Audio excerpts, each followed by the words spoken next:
Hello and welcome to this Cycling Form and Fitness presentation by Jeff Melcher. I'm the owner of Cycling Form and Fitness located in Grafton, Wisconsin. My mission is to help customers become comfortably faster on their bikes by improving bike fit as the first element. So let's dive a little deeper into what bike fit means and how we go about improving bike fit.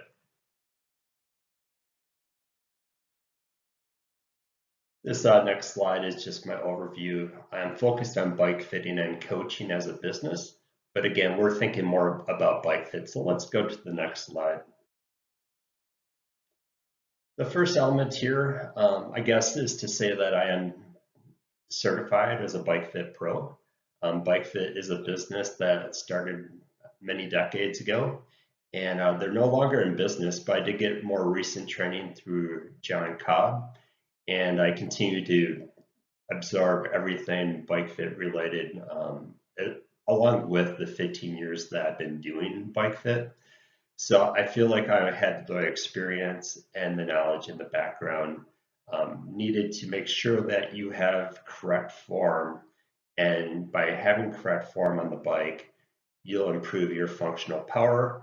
You'll also be able to improve that form under fatigue. So it doesn't matter if we can do a 20-minute FTP test and feel comfortable enough. Most of us want to ride our bikes considerably longer than that. So when we're talking about Ironman and 112 miles, that's just one example of where form needs to be correct. So yeah, whatever your discipline might be, it could be mountain bike, road, cyclocross, triathlon, TT. I feel like I have the experience in each one of those cycling sports to make sure you get the best form on the bike by doing a good bike fit. So the bike fitting process really starts with the shoe cleat interface. You know, I guess the adage is that feet were designed for walking, not for pedaling. Most of us have a natural forefoot tilt. It reduces stress and increases power while we're running. However, when you get clipped flat to a pedal, that forefoot tilt can cause some misalignment during the pedal stroke, and that can increase stress and reduce power. There's other uncorrected pedaling traits that can increase stress. They include heel in and heel out. So if you normally have a heel in, heel out posture, but it's not set that way on the bike, you can be up against one of the rotational limits and you can have a twist in your leg as you pedal. There's also wide versus narrow knees, there's leg length discrepancies, and there's inadequate arch support.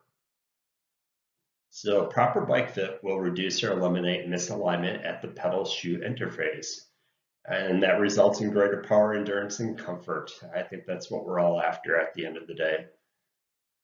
So how do I go about doing that? Adjust the cleat rotation. It's fore aft, side to side, and height if needed. Also add insoles for foot support and add wedges in the shoe or under the cleat for the forefoot tilt. So this is a good pictorial of the different adjustments. Most people don't really realize there's at least 5 ways you can adjust a cleat, and that's where proper alignment starts. So fore aft, the medial lateral, wedging, rotation, leg length, and then there's the in the shoe type fixes that we can do for support. So the bike fitting components that are basically involved with the shoe and the cleat and again alignment are leg length shims, cleat wedges, midfoot cleat placement plates. If you want to have that cleat further back, triathletes tend to like that for longer distances. G8 insoles, pedaling spacers to get the pedal stance to be wider for riders that need that.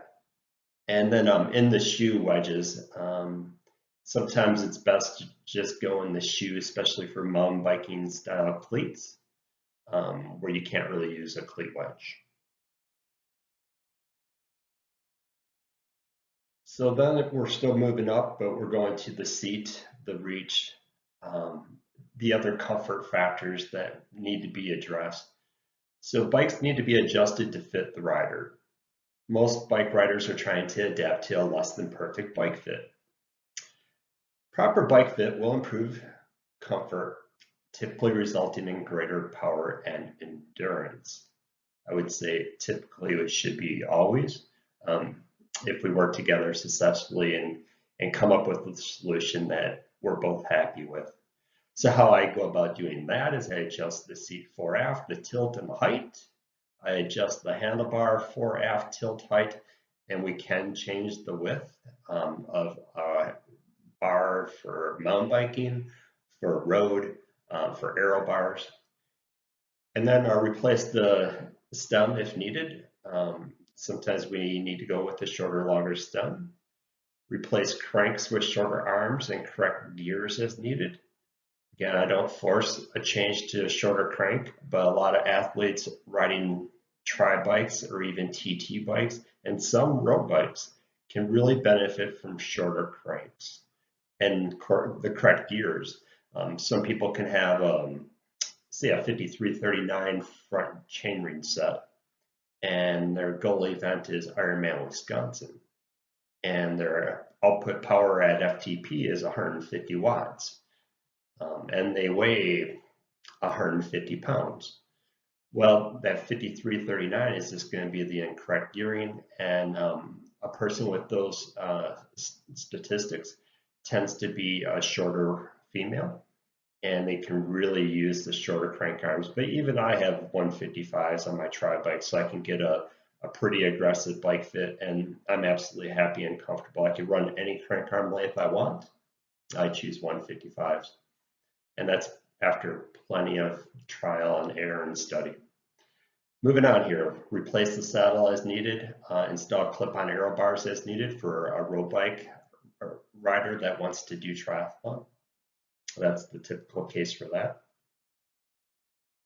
Some of the components that I have, I would say this is the majority of them. I have the Jacob saddles in stock, most everyone that you see here. They have 12 different saddles. I have the bi saddles in stock. Two of the most popular ones, the SRT 2.0 in the middle is going out of stock. I think bi saddle's just not going to sell that option anymore. But I do have the Bisaddle Stealth Sprint and the SRT 1.0. And I think I have one SRT 2.0 still in stock. They're going to keep selling that saddle, but it's going to be white, and not many cyclists want a white saddle.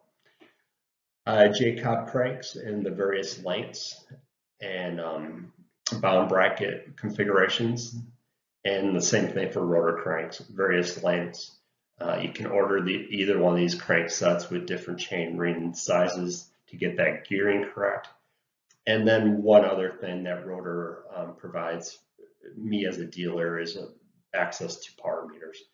So I run a Rotor crank with the Q ring, so the oval ring, and the Rotor power meter all built into the crank.